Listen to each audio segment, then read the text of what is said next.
Everything is fueled by emotion. If you think about it, wars are fueled by emotion. The stock market is fueled by emotion because human beings are fueled by emotion. Today, we're speaking with Claude Silver, the first ever Chief Heart Officer at VaynerMedia. You may know VaynerMedia and media mogul Gary Vaynerchuk. They have a massive social presence and have built a media empire that generates over $200 million in revenue per year, creating multiple Super Bowl ads, digital strategy, and successful advertising campaigns for some of the largest companies in the world. If you've listened to Gary's content on social media, you've noticed that the verbiage has changed over the years.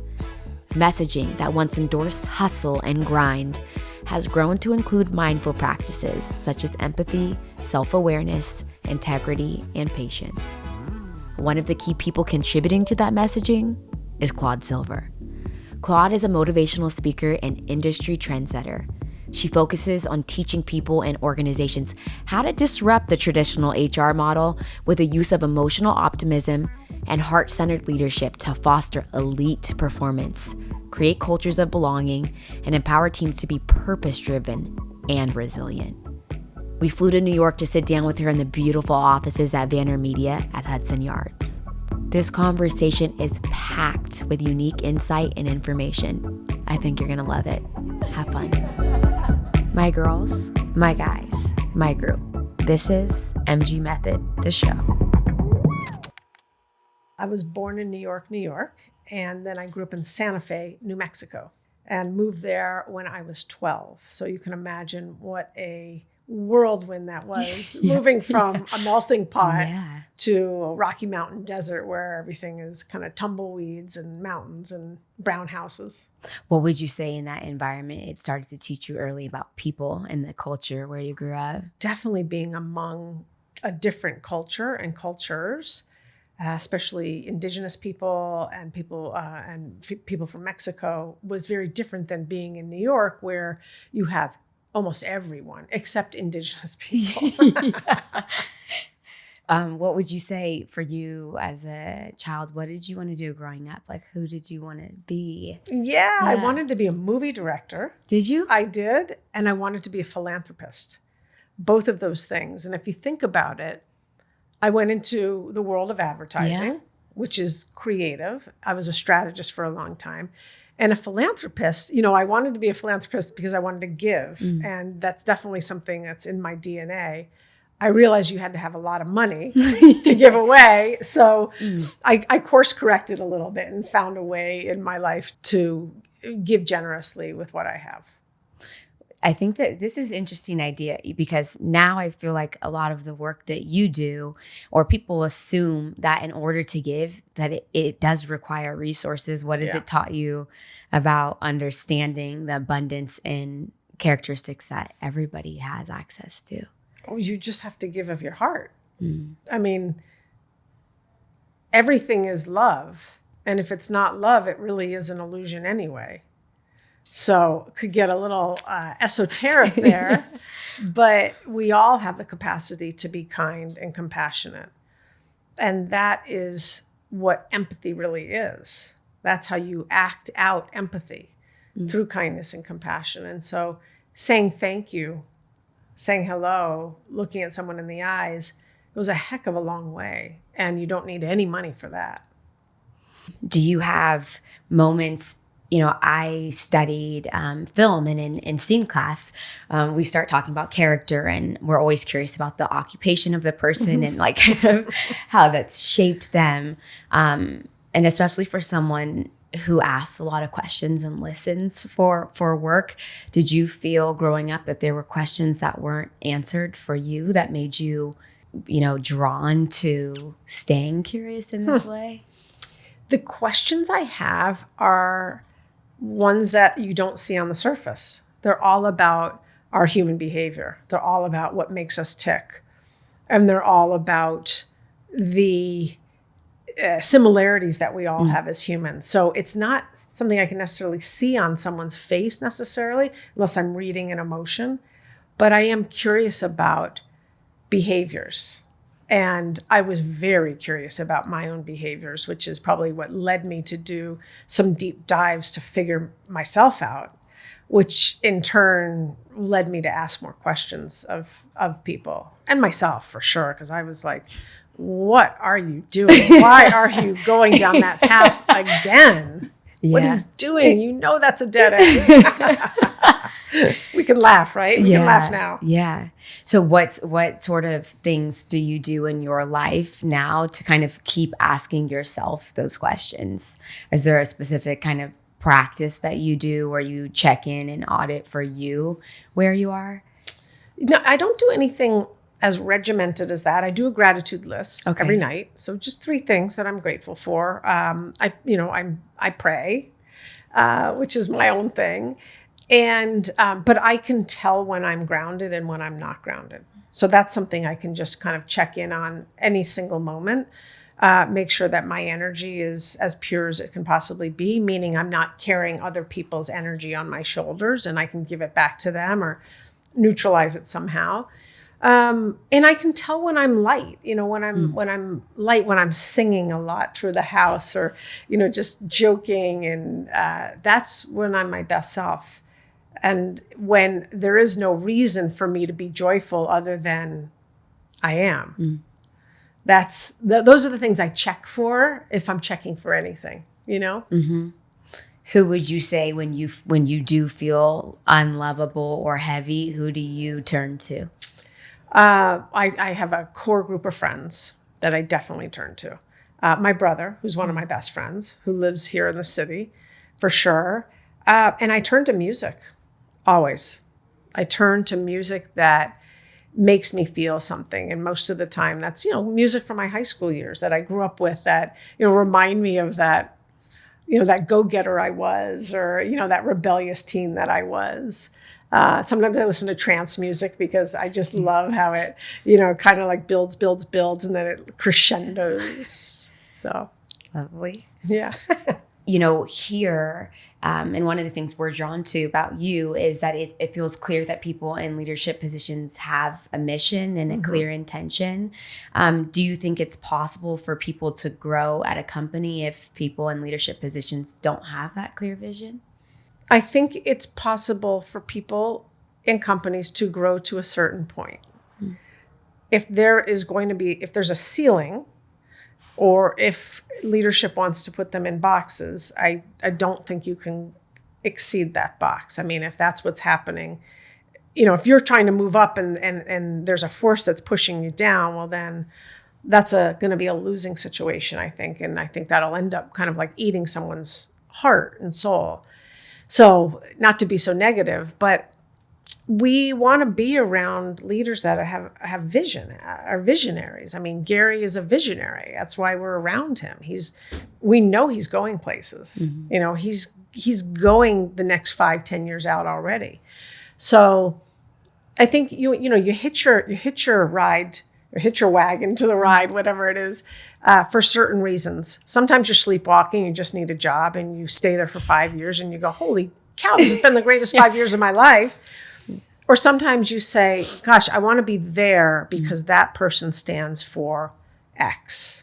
Everything goes back to self-awareness. You have to know, I believe, what is going on inside of you, or who you are, or who you want to be as you ride along any journey. And that's not something that people wake up and have self-awareness. That's in itself a whole education that one needs to do for themselves. So it's a roundabout way of me saying, I think you can grow to a certain extent within parameters. I do believe that people do not belong in boxes. This idea of and philosophy of life and having this awareness, what would you say to a person who maybe has said to you before, like, oh, you're just empathetic, or you're an aware person, like a fixed quality? What would you say to someone who believes that you're born that way or you're not? Oh, I would say, let me write my memoirs one day and you read them. Yeah. What I would say is, we can never know what another person's shoes have been like. We can ask to be a passenger on their journey, We can ask them to share their journey with us, but no one will ever know what I went through unless you were there with me, and same for you. So let's always remember that nothing is as it seems. And most of us have a lot of resilience in life. We have all gone through something by the time we're 21.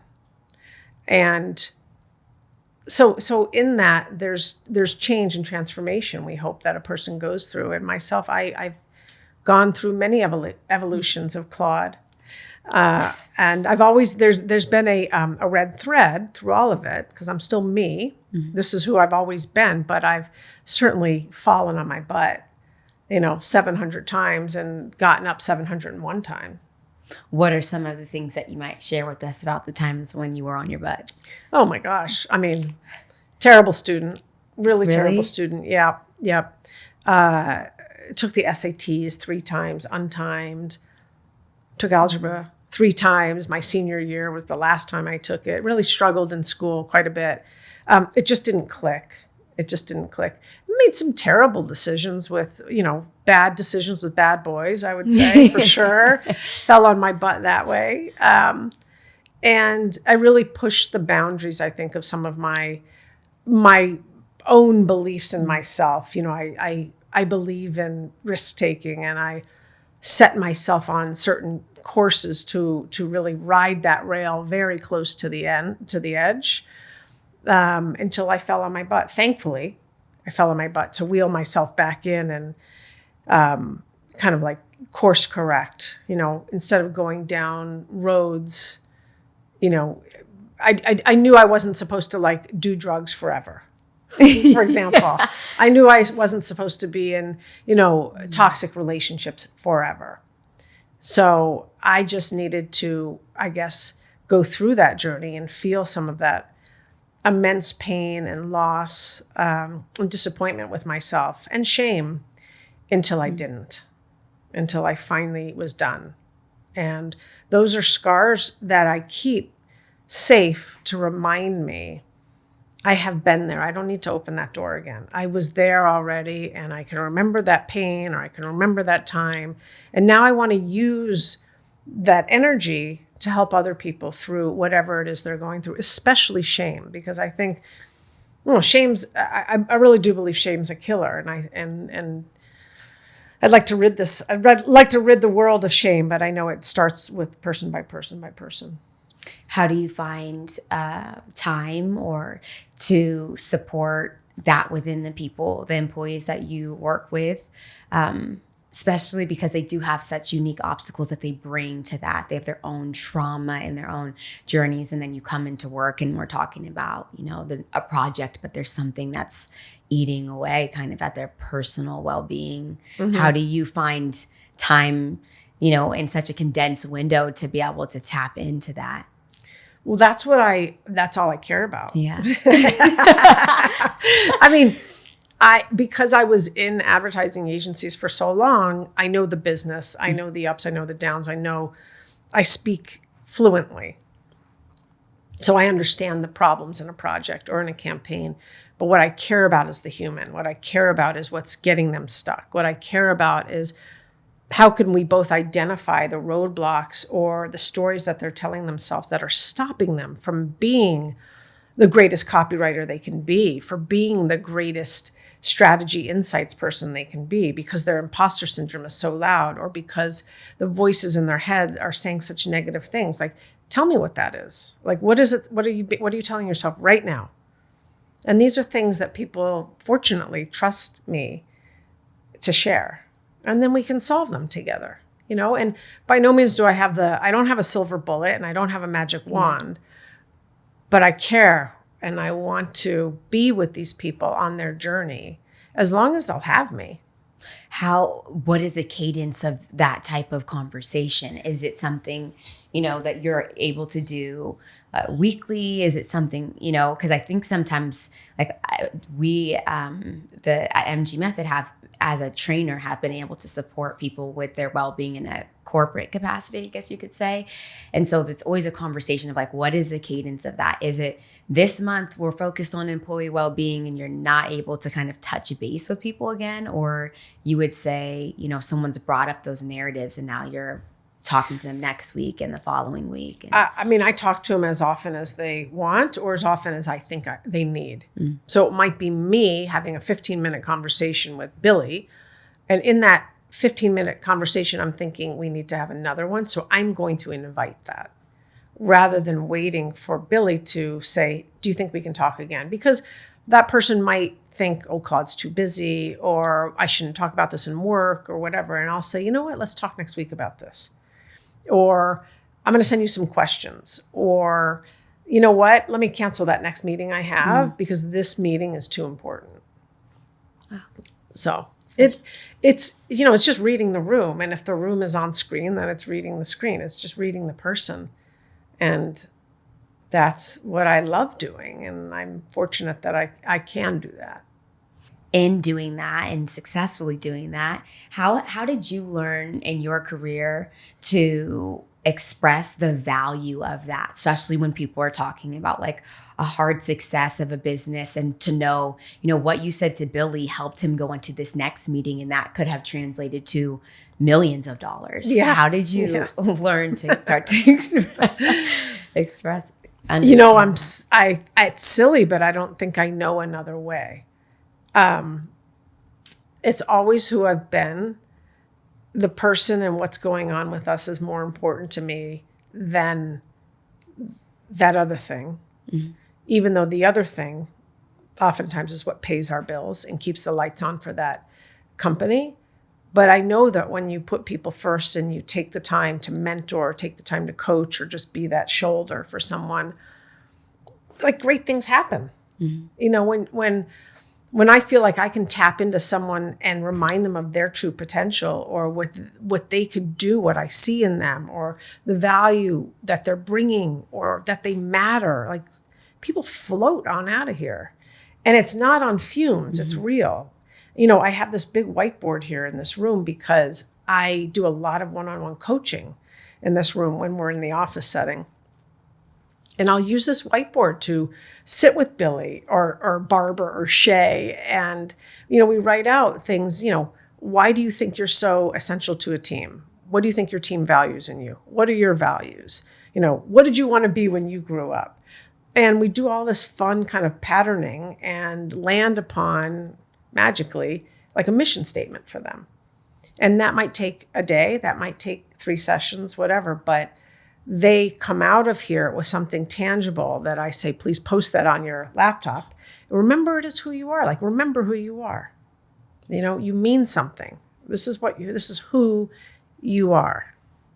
This is who you told me you are. That's fantastic. How would you say that for you, you know, in you understanding your mission statement, has it been, I don't want to use the word easy, but has it been something, you know, you work with someone who essentially poached you to come work for them. Do you feel that prior to that happening, do you feel that it was easy to recognize for other companies the value that you bring in that, you know, in the work that you do? I love that question because it's oftentimes my response is, I've always done this work. I was paid to be a strategist. I was paid to work on, you know, toothpaste or toilet paper or whatever. But I know for a fact in my heart that the reason that they wanted me at the company was for this other thing. You know, I just know that to be true in my bones because that's who I am. It's not to say I was putting on a costume being a strategist. I wasn't. That came very naturally to me. I understand human behavior and insights, and I'm curious, but I'm much better at this, much better just being me and offering what I can offer to people and cultures and companies and teams than getting insights together for spaghetti sauce and trying to reach moms in Turkey, Istanbul, for example, and sharing, you know, ragu with them. I mean, some of the stuff I used to do, which is important to an extent, but what's more important is understanding like what that mom in Turkey is really going through. I would say within this community and audience, there's really talented and thoughtful people, and they've maybe been raised, and I know at least for me, I can speak for me, maybe they're raised in a home in which they were taught to focus on integrity and the way you treat people, but it almost felt binary. Like you can't also want to be successful and then go into a room and say, I care about people, but I want to be paid this so I can use the resources in this way. How have you learned to balance those things? Yeah, I mean, what you're saying is basically, is it okay to have ambition and be a big heart? And yes, it absolutely is, because I think it's one thing to be a big heart, but you need to be in action. And the action is the ambition. The action to me is doing something with this big heart, being a heart-based leader. I think it is a challenge for businesses to balance that, to balance profit over people instead of people over profit. We call it the honey empire here. So it's 51% honey, which is the people, which is the heart, which is how we treat people. And 49% empire, which is the business success. And by the way, that 51% is just that much bigger, but that much bigger means everything. So I feel like businesses are waking up, and will wake up slowly but surely, to being more caring and more compassionate and more vulnerable and authentic with their people. I don't think they're going to have a choice soon with retention, with Gen Z coming up and telling us the way they want it, with purposeful work. I mean, this is all of our worlds. We need to find ways to adapt and evolve together. Yeah, I think that you do this, and at Vayner, you guys, it seems that you do this well. There's an art to almost like a slow living so that you can move quickly. Interesting. What do you think about that? Yeah, I love that you said that. I've never really thought about it like that, but speed is our number one KPI. So we want to, and that's the empire part. Mm-hmm. So taking care of your people and catering to them and helping them with their worlds, their life, has a knock-on effect to them being then, better communicators and better teammates and more collaborative. And that all it ends up being, adds to efficiency, which is speed. But I like that idea of the slow burn, if you will, which is the EQ, the empathy, the emotional intelligence, the spending time with what matters. And what matters is a person and what happens to them even before they walk in to the office or walk into the camera on Zoom. They've already had 3 hours, 2 hours of their life. They already took the dogs out. They went to the gym. They have a sick parent. They have 2 kids they have to homeschool right now. All of that happens before they even start their day at work. So we want to take all of that into consideration. The reason someone is deciding to be a micromanager today might have nothing to do with what's in front of them. Could have to do with their weekend or the stress they're having at home or whatever it is. So paying attention to the human, which I think is that wonderful slow part that you talked about, that's so beautiful. That only has a wonderful knock-on effect to us getting it right together. You, what would you say to somebody that hears maybe your title and or the work that you do, and they start to think, well, that makes for soft employees? Yeah, I love it when they say that. Oh, I'll give it to him, Ms. Claude. What do you have to say to that? Well, first and foremost, what I love about it is when someone meets me, they realize I'm not soft. I'm not ooey gooey sticky. There's no I'm real. I'm straight up. I'm strong, and I care. So I think that's the first thing. And I have gotten it many times. Who talks about love? Why do you talk about love? Why do you talk about heart? Why do you send hearts to people? Chief heart officer, what is that all about? Well, it's the same thing as being a people officer. Who cares about that? Who cares about the title? Yeah. But people have envy, and people are like, oh no, ew, yucky, yucky, yucky. And I want to say to them, like, well, what's your culture really like? Do you live in a fear-based culture? Do you live in a culture where people are on or off the island? Is there toxicity? Are people like afraid and walking on eggshells? How does that work for you? How do you go home every night like that? Like, isn't it, expand your imagination to think what it would be like if someone asked you how your day was today and spent time with you. So I do love that question, because the proof is in the pudding. And it's not just my proof. It's the proof of this culture, but it's the proof of other cultures that do this. Richard Branson, Tony Hsieh, RIP at Zappos, Gary Vaynerchuk. There's some wonderful, wonderful leaders in this world that, and government leaders that choose to do things differently. And it doesn't mean that they're soft.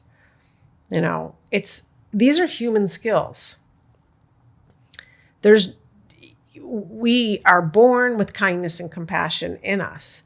Somewhere around whatever, teenagehood, we start to develop our own identities, and we pick up from here and we pick up from there, and we decide we want to be goth, or we decide we want to be the jock, and we put on that outfit and that persona because that's just what everyone else does. And again, that's all a piece of fiction. Yeah.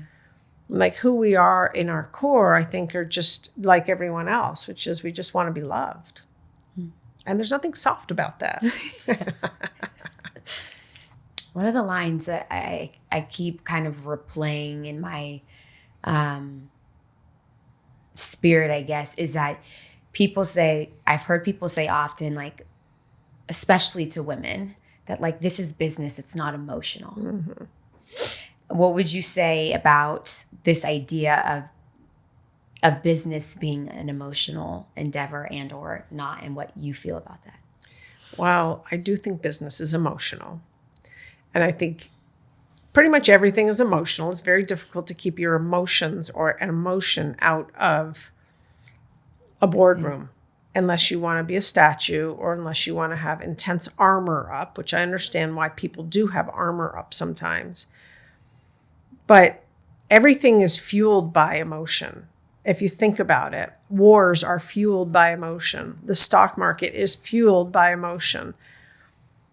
Teaching school is fueled by emotion, because human beings are fueled by emotion. So I don't know how you could keep any kind of emotion out of the workplace, and why you would want to, because then you should have robots who just get it done. You just get her done and let's move on, But let's go back to, the 9 to 5, the way that the world worked for so long until the pandemic was an archaic framework that came about in the Industrial Revolution, when there were factories and people punched in and punched out and then were a completely different person at home. That started to shift and change, where we all then started to want to get work-life balance. Well, there is no work-life balance. It's all an integration, and we try to get synergies right now, So in the attempt to get synergies, and in the attempt to integrate our lives, there's emotion. We're alive. We are alive. There is blood coursing through our veins. So I just think it has nothing to do with male, female. It has nothing to do with race, ethnicity, sexuality, or anything. It has to do with human. So that's my way of talking about that. She said it. She has it. Okay. I'll send him the clip. I come back, sorry to interrupt, but you see it in this room, and anywhere you go in my life, in any room I spend time in, I have the wonderful quote from Maya Angelou. People will forget what you did, people will forget what you said, but people will never forget how you made them feel. How you make another person feel is what matters, because that is an extension of how you feel about yourself too. That's what I believe. So everything I do is about, how am I making that person feel? How am I leaving that person? What kind of fingerprint am I putting on that person? Because they've chosen to spend time with me, which is an honor. I'm no better than them. I'm no worse than them. I'm no smarter than them. I'm not any more authoritative than them. I've just, in some cases, in this office, I've lived a little bit longer than a lot of the people because that's just, that's my age. Mm-hmm. So thus I have more experience in life, but I'm no different. If an employee is going on to new endeavors, and they have spent time with you, what would you hope that they have taken from their time with you? Today, I just spent time with someone who's been here for 7 years and is leaving. We took a nice walk today, and he thanked me. He was full of gratitude towards the experience that he received here and the challenges that he had here, creative challenges, and was so grateful for Gary. And I said to him, like, you've taught me so much. And that's powerful. That's just cool. That's just really cool. And I think that you just have to expand your scope a little bit to see that we're all students and we're all teachers. And I know this is quite philosophical, but I really do believe that there is so much freedom in that thought, meaning I don't have all the answers, and nor does anyone else, but we're here to teach and guide one another and learn from one another so that we can become the greatest human organization in the history of time, as Gary wants Vayner to be. And for me, I want this to be the best career decision that anyone's made, is to be here. So there's a lot of bravery, I think, there's a lot of autonomy here, and there's a lot of bravery that people can showcase because we don't have a lot of micromanagement. Yeah, there's guardrails here and there for campaigns and all of that, but like, we want someone to bring their ideas here and see if we can bring them to life. What would you say to someone who's working at a company who comes in and feels like, I didn't get to pick the people?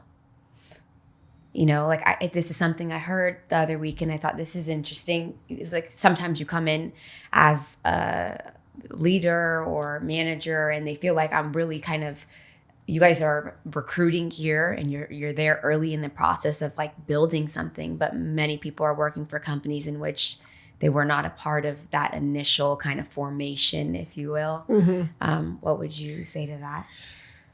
Oh my gosh, that feels so heavy to me, and so full of fear and insecurity to me.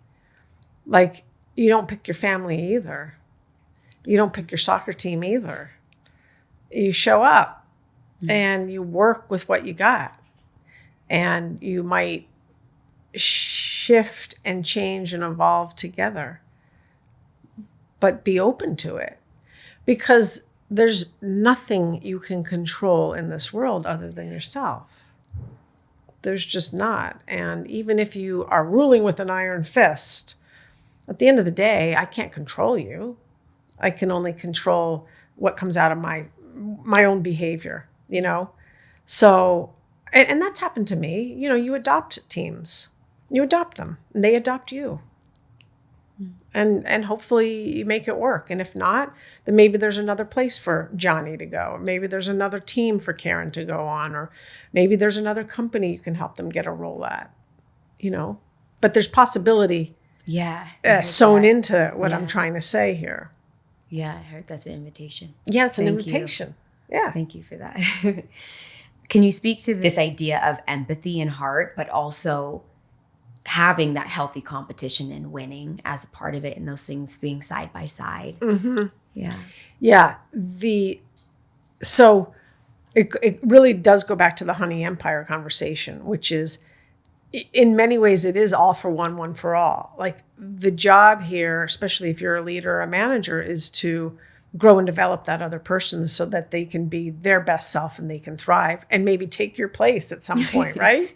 What would it be like to develop someone so well so that you had so much confidence in their skills you could go away for 3 months, or you could do something else for 3 months. You could go on parental leave or whatever that is. So I think the healthy competition, the way I look at that, is that's almost the enjoyment of collaboration.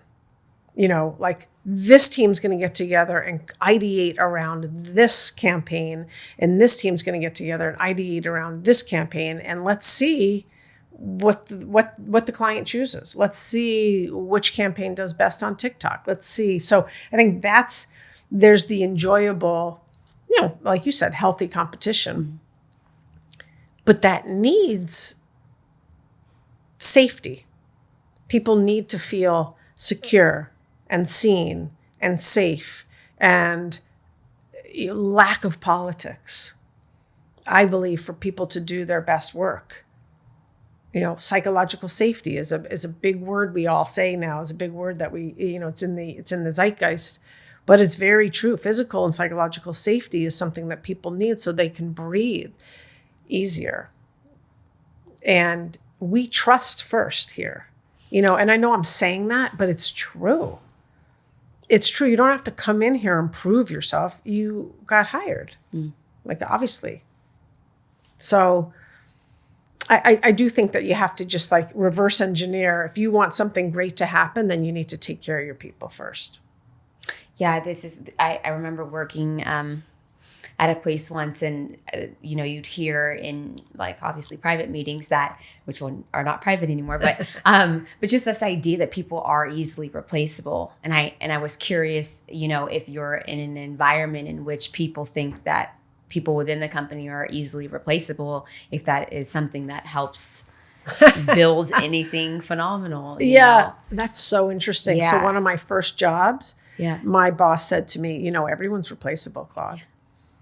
And I mean, this is more than 25 years ago that I'm telling you about, or 20. Yeah. And I remember thinking, shit, you just scared me. Yeah. And why would you want to scare me? Like, why would you want to do that? Like, I'm here, I'm putting it, like, it for me, it didn't light a fire under my butt, but that's the way I'm organized. For other people, it might. But my hope is that people don't feel like they're replaceable every day, because I don't know how you do great work feeling that fear and insecurity and instability.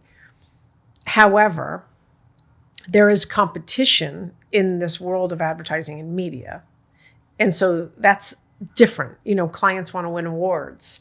A lot of advertising agencies want to win awards. We're not as award driven, which comes from Gary, which is great. So my hope is that people don't feel that kind of instability. That doesn't jive well with me, but I understand how it could motivate some people.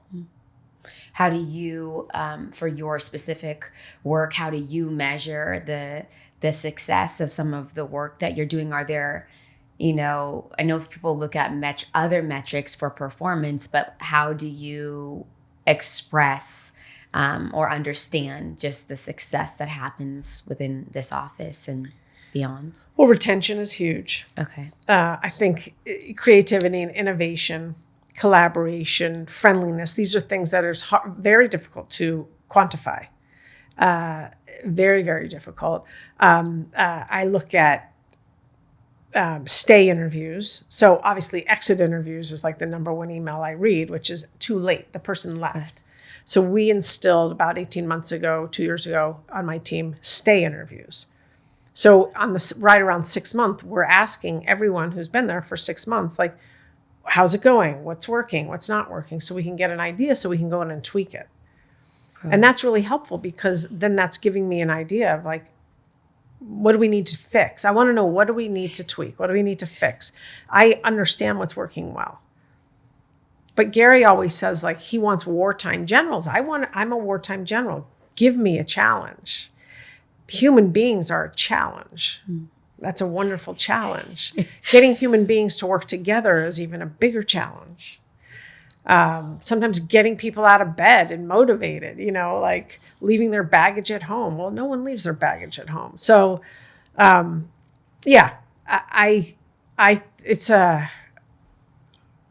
we want to find right together. There is no right. I can't tell you that, that table is the right size. That's just my subjective opinion. But together we could figure out what the right size is. We can agree on it because we're a team. What has being a mother taught you about life and about kind of some of the legacy that you want to leave? Yeah, it's a big one for me. Being a mom has taught me more patience than I ever thought was possible. Certainly more empathy for parents. I just actually never quite knew what it was like. And what I mean is, like, I never knew the joy, and I never knew some of the sacrifice and the lack of sleep and it's just not your time. Once you're with them, it's just not your time anymore. But the legacy, I've always wanted to, on my tombstone, I hope it will say, she had a generous heart. That's what I would love it to say. And I would hope my kids feel the same. And they think, oh yeah, I want to carry on that work. I want to do right by people. I don't want to take from people. I want to give to people. Beautiful. I think they'll say that. Thank you. I'll tell them. Thank you. Okay. So you're working at a company where the founder is very active on social media and kind of the messaging that you all believe in. What would you say is kind of the importance of having that digital presence for somebody and helping broadcast the vision?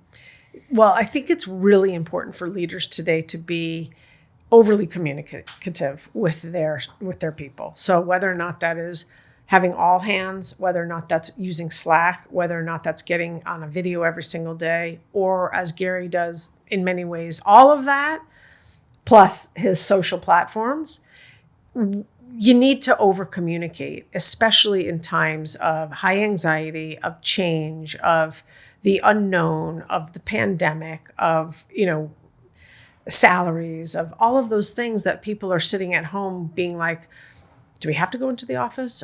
Do we need to get vaccinated? All of these things. So however you communicate, it needs to be communicated. And I think Gary does it exceptionally well because of his comfort.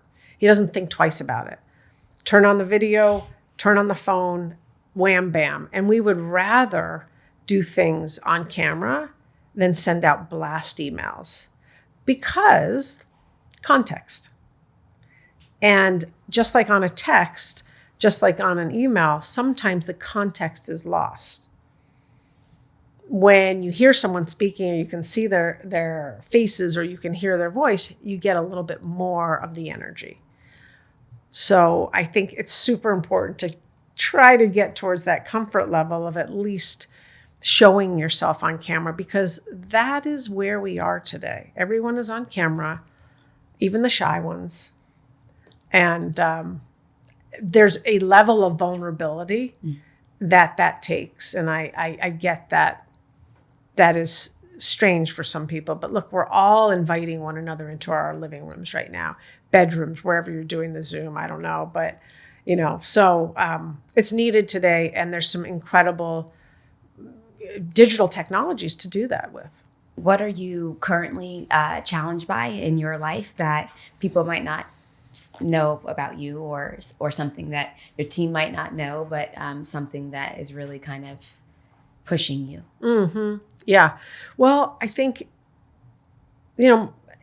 aging parents, quite frankly, I think that's a big one that I know myself and my friendship group have to deal with.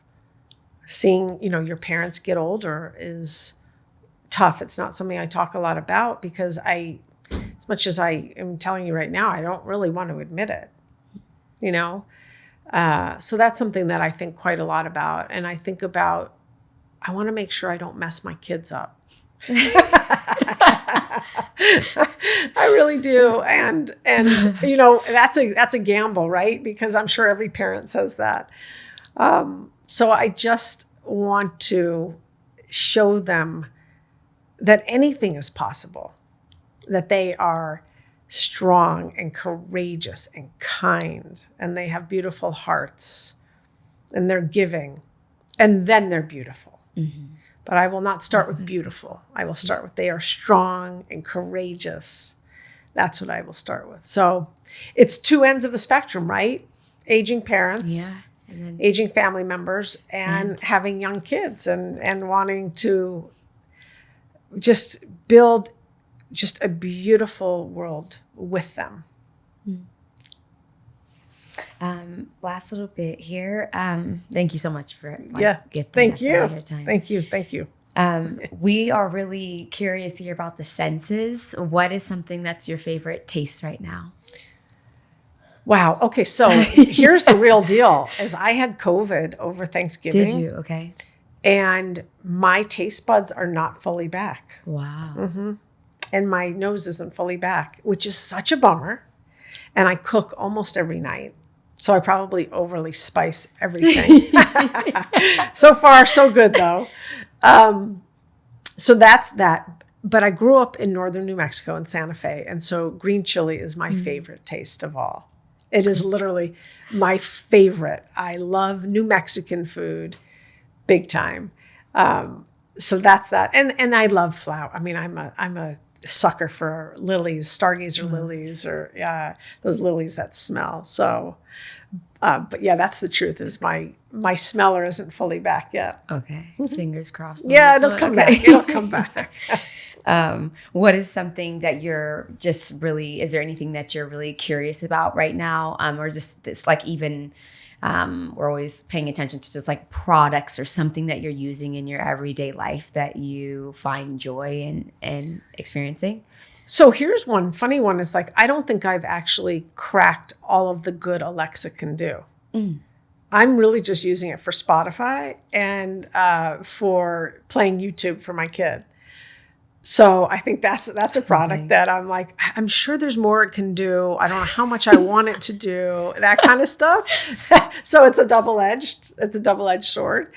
So there's that. And I'm really still into the Peloton. Okay. That's been a really big gift. And I'm so grateful that we were able to get one.